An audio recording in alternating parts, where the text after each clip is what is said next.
things about what happened. Hindi na siya maibabalik. Hindi na mababalik si Pangulong Duterte sa Pilipinas. So what we should do as a country is move on from what happened. No? What will we do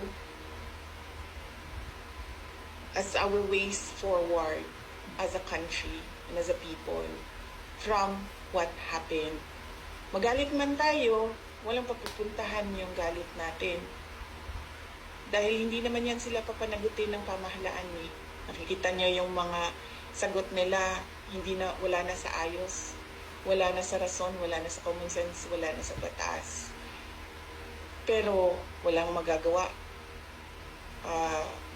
laban sa kanila. So we should move forward from what happened, and the country should decide, the people should decide saan ba tayo papunta base sa nangyari.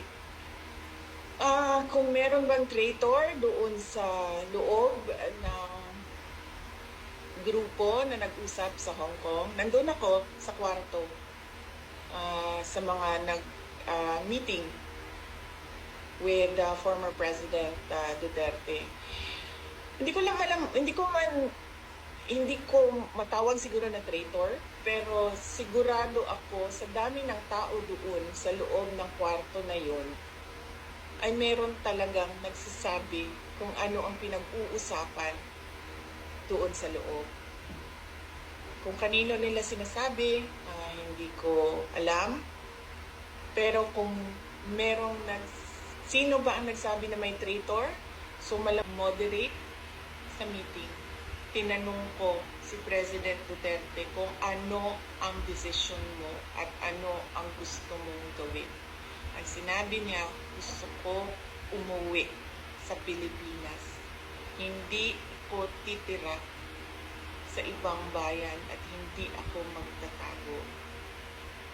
Yun ang sagot niya. And Attorney Bingbong Medaldea was tasked to do the legal remedies pagdating sa loob ng Pilipinas.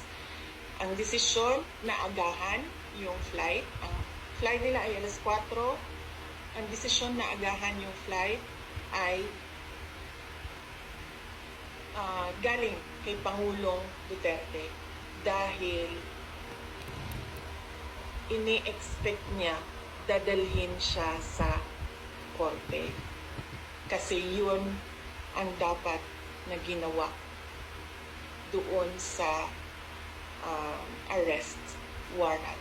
Kung may traitor man, malamang dahil merong nagsabi merong traitor, traitor siya siguro sa information at binigay niya doon sa kabila, but I don't think meron siyang binigay na information na valuable din sa Philippine National Police dahil alam naman ng lahat at hindi tinago na uuwi si Pangulong Duterte at kung anong oras siya uuwi sa Pilipinas. At ang desisyon na umuwi ay sa kanya. Sabi niya, hindi siya magtatago.